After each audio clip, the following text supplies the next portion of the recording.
கலெக்ஷன்ஸ்லேருந்து. என்னடா பழைய வீடியோவில் ஒருத்தவங்க வந்திருந்தாங்க, பேர் புதுசான்னு பார்க்குறீங்களா? அவங்க வந்து சுகன்யா அர்ஜுன், என்னோட மதர். இந்த வீடியோவில் நம்ம என்ன பார்க்க போகிறோம் அப்படின்னு பார்த்தீங்கன்னா, பிரைடல் செட், செமி பிரைடல் செட்டோட ரெண்டல் காஸ்ட் நம்ம பழைய வீடியோஸும் நான் உங்களுக்கு சொல்லாமல் விட்டுட்டேன். அதை தான் இந்த வீடியோவில் உங்களுக்கு டீட்டெயிலாக சொல்ல போகிறேன். ஸோ ஃபர்ஸ்ட் வந்து பார்த்தீங்கன்னா, இதுதான் நம்மளோட ஃபர்ஸ்ட் பிரைடல் செட். ஒரு neck piece, long Haram, earrings and நெத்திச்சுட்டி, அப்புறம் தலைக்கு வைக்கிற ஜடபில்ல, நெக் ஒட்டியானம், கைக்கு கட்டுவோம் இல்லையா அந்த வங்கி, இதெல்லாம் சேர்த்து நம்மளுக்கு வந்து ரெண்டலுக்கு எவ்வளோன்னு பார்த்தீங்கன்னா 2000 rupees.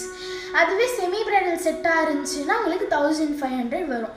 அதுவும் இல்லாமல் நம்மள்கிட்ட இன்னும் நிறைய bridal sets and semi bridal set இருக்குது. அதெல்லாம் உங்களுக்கு அப்கமிங் வீடியோஸில் போஸ்ட் பண்ணுறேன். அதுவும் இல்லாமல் வந்து பார்த்தீங்கன்னா உங்களுக்கு 2000 rupees 1500 உங்களுக்கு ரெண்டல் காஸ்ட்னு சொல்லியிருந்தேன் இல்லையா, அதில் நீங்கள் யூஸ் பண்ணிட்டு ரிட்டர்ன் பண்ண வரும்போது இந்த செட்ஸ்லலாம் எந்த டேமேஜும் இல்லாமல் கொண்டு வந்து கொடுத்துருந்தீங்கன்னா உங்களுக்கு 500 rupees வந்து ரீஃபண்ட் பண்ணப்படும். அதுவும் இல்லாமல் வந்து பார்த்திங்கன்னா நம்மளுக்கு வந்து உங்களோட லவ் அண்ட் சப்போர்ட்னால ஒரு செமி பிரைடல் செட் வந்து ரெண்டலுக்கு போயிருக்கு. அதுக்கு lot of thanks for you. That's all for today. Thank you.